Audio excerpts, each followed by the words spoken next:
I promise you that if you learn these 21 English phrases today, you will feel more confident and more fluent in your English speaking. All of the phrases in today's English lesson are very popular amongst native English speakers in our daily vocabulary. If you want to study these further, make sure to use the link below to download the PDF, and you'll get the definitions and example sentences emailed right to your inbox. Now, let's get started. I'm going to help you increase your vocabulary with 21 English idioms and phrases. The other day, my friend and I were going to go meet at a restaurant, and we left at the same time in 2 separate cars. And I called them and I said, "Hey, I'm right on your tail." That means I was following them because I didn't know how to get to the restaurant, so I was directly behind them. That English phrase, to be right on someone's tail, means you're directly behind them. Or if you're chasing someone, you might use this expression to say you almost caught up to them. I'm right on your tail.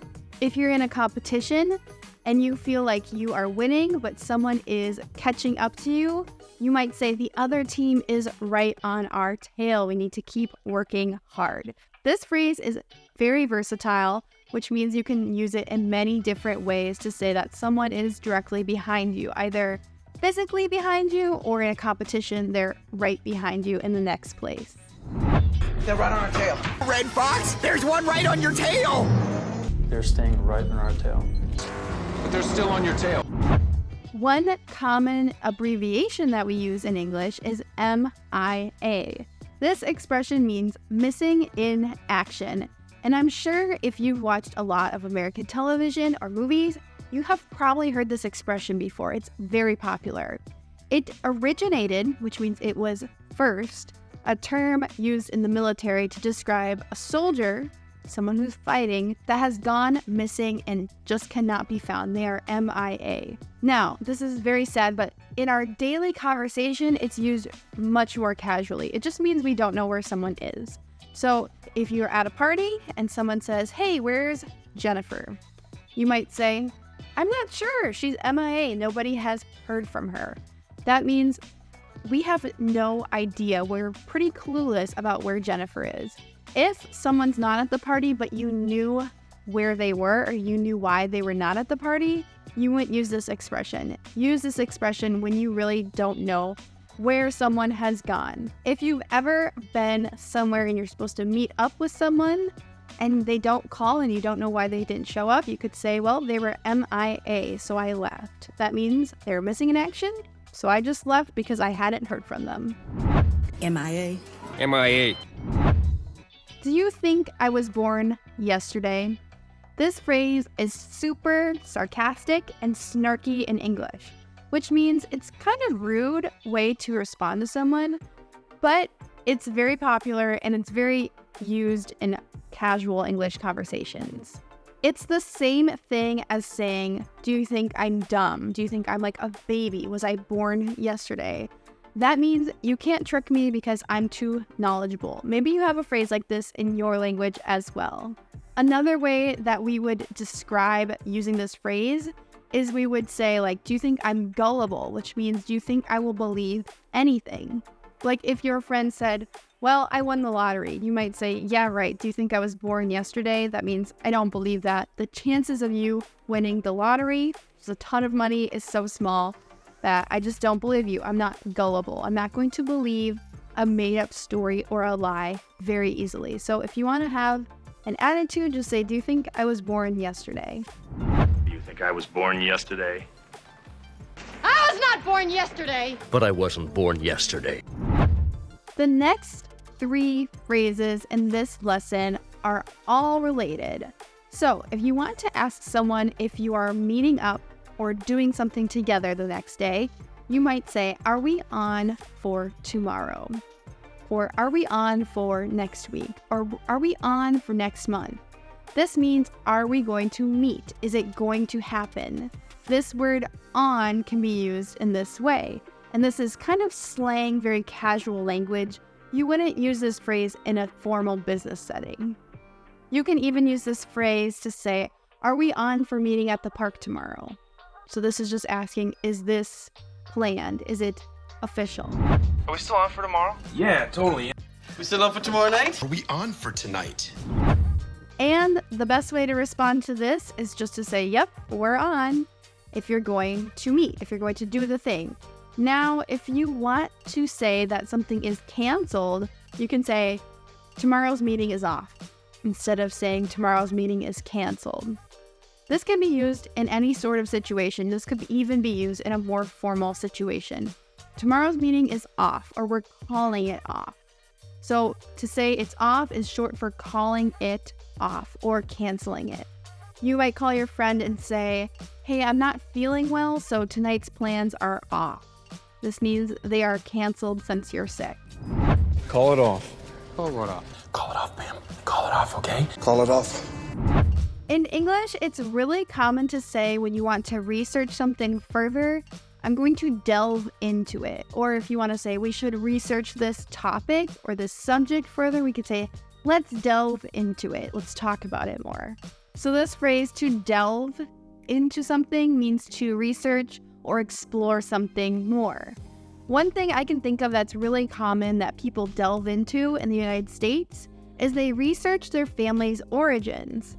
You see, the United States is built of a lot of different immigrants from, many years ago. So some people don't know if their family came from Poland, Germany, Sweden, Norway. There's all these different places that our extended family, our ancestors came from, and we delve into the research to find our origins. We'll delve into that next week. Let's delve into your child. Office where we delve into each other's personal lives. This next phrase, I would hope so, is used to respond to someone, to say that you would want them to have done the thing. Let me give you an example. Your friend might say, I think I studied enough last night. And you would say, I would hope so. This test is going to be hard. This means that, yes, you should have. I would literally hope that you have. So it's a good way to respond to someone when they say something that you kind of agree they should have done. Another way you can use this phrase is your coworker might say, well, I think I can get the project done by Friday. And you think to yourself, well, Friday is the deadline of the project. I would hope so. I'd hope it would be done by Friday. So this just means you're stating something that's kind of obvious to you that you want to point out to them that something they said relates to. I would hope so. I would hope so. I wouldn't hope so. A good phrase that can be kind of tricky to English learners is the phrase, from now on. We use this phrase, from now on, when we want to talk about our behavior that's going to change from now into the future. We're saying we're kind of going to do this thing forever. So if you've ever sent an email that has some typos or some errors in it, you might say, from now on, I'm going to read my emails 3 times before I send them because I don't want there to be any mistakes. The other day, I mistakenly wrote someone's name incorrectly in the email, and I just think that's such a rude error. So from now on, I'm always going to check that. And that is a real example. I felt so bad spelling someone's name incorrectly. From now on, I will never do that again. From now on. Nothing bad from now on. From now on. From now on. Instead of saying that you have a lot of work and you're feeling kind of overwhelmed and stressed, in English, you might say, I feel swamped. To be swamped is a phrase that is used really casually in English to say that you have a lot of work to do. So you might say, I can't go out tonight. I am totally swamped with work. This means you have way too many things to do to go out and have fun. I'm swamped. I'm just swamped. I've been swamped. In English, instead of just saying that we are annoyed or just frustrated with someone, a really common way we'll say this is we will say, I am fed up with them. Or you can be fed up with a thing. So you could say, I am just fed up with the government. This means you're frustrated with the government. Maybe your government is taxing you or doing something that you don't like. You're fed up with it. You're frustrated. And this is a really common thing to say in the United States. Or you could say, I am fed up with my best friend. She is always late and never on time. This means you're really frustrated because she's being rude and not showing up at the time that you said you would meet. Well, I I'm fed up with it. Fed up with work. Everyone's finally fed up with us. To lose your touch. This idiom means that you have lost or forgotten, or you haven't practiced the skills that you used to be really good at. Maybe you're like me and you used to play a lot of sports. When I was growing up, I played soccer and basketball, and you go to shoot a basketball and it is not even close to going in. You could say, wow, I've really lost my touch. I haven't played basketball in so long. Now you could tell someone that they haven't lost their touch. This means that even though they haven't done something in a very long time, they're still really good at it. For instance, you might tell a grandmother who, is good with a baby, wow, you haven't lost your touch. Even though she hasn't had babies for many years, she's still really good at calming and playing with a baby.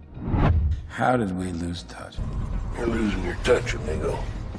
I'm really losing my touch. When you don't have time for small talk, you might just tell someone to cut to the chase. Now, this could be really rude to say, so be careful how you use this phrase, to cut to the chase.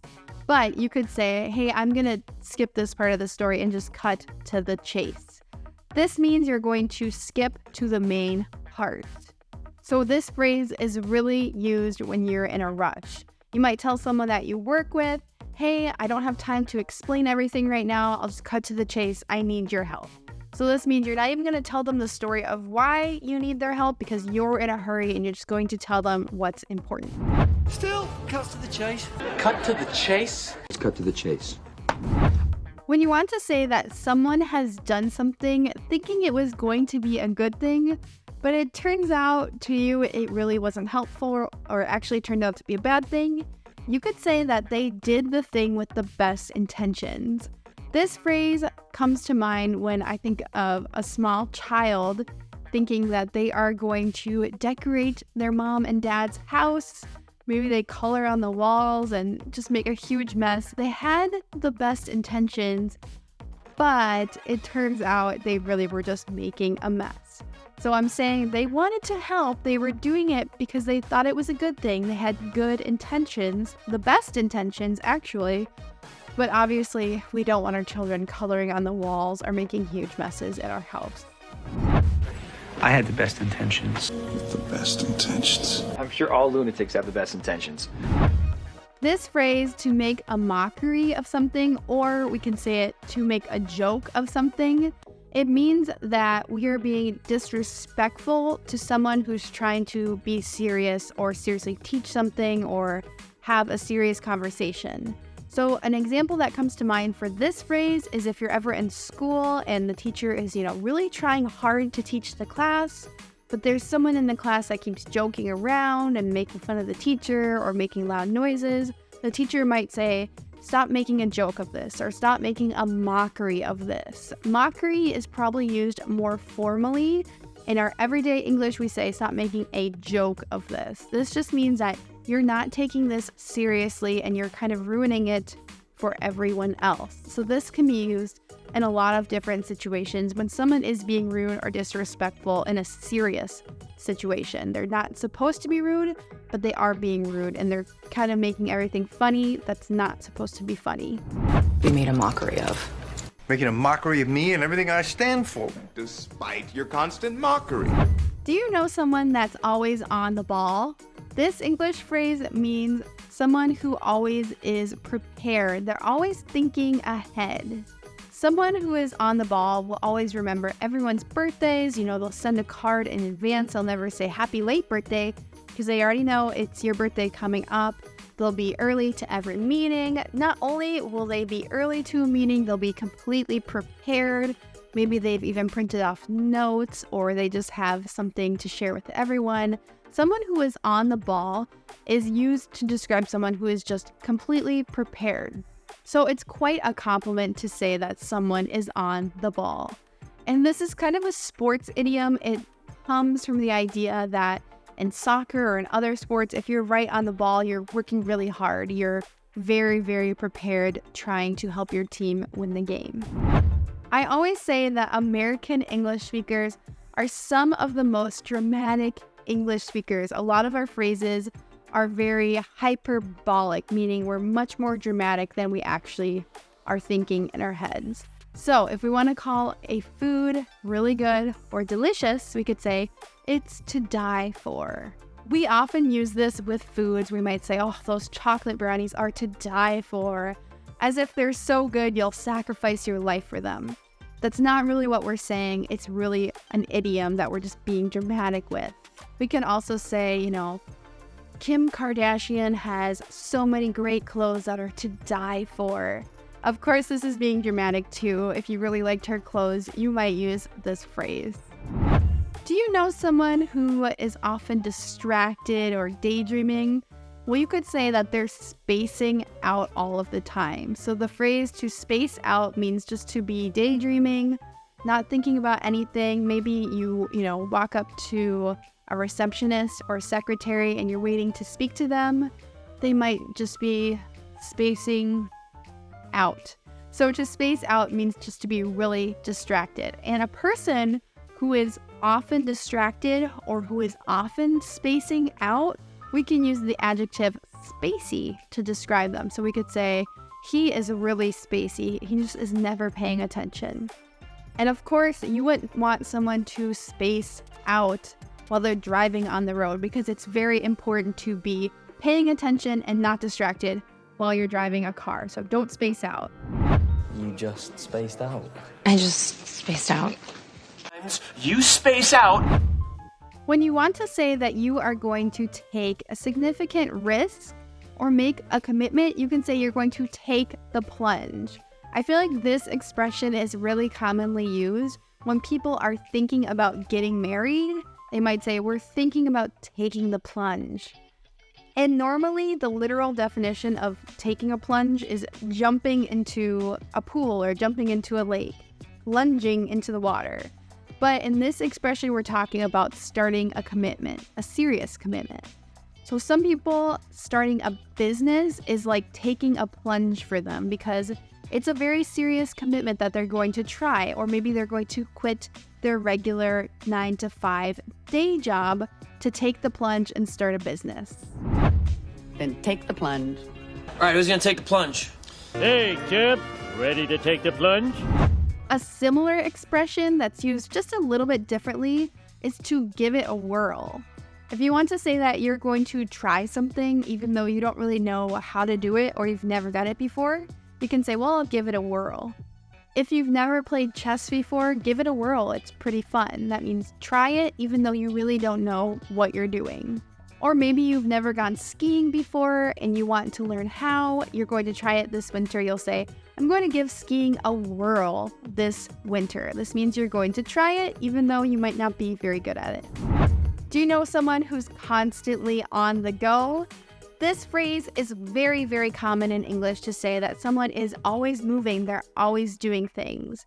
You can also use this phrase as an adjective, like we're going to eat on the go. This means you might be taking your food in the car or walking while you're eating and going somewhere because you don't have time to sit down and have a meal. So this phrase is incredibly useful to use in English, doing something on the go. You could also say that you are going to learn something on the go. That means you're going to learn it while you're doing it. You've never done it before. No one's explained it to you. So you're going to learn on the go. A lot of jobs you will learn on the go because it's hard to just teach without actually doing the job first. Congratulations on adding 21 new English expressions to your vocabulary. I promise you that native speakers will recognize when you use these English expressions because they're so common and popular to us, and it will just sound so natural in your conversations. Make sure to visit EnglishWithKayla.com to learn more expressions with me, and I'll see you guys in the next lesson. Goodbye!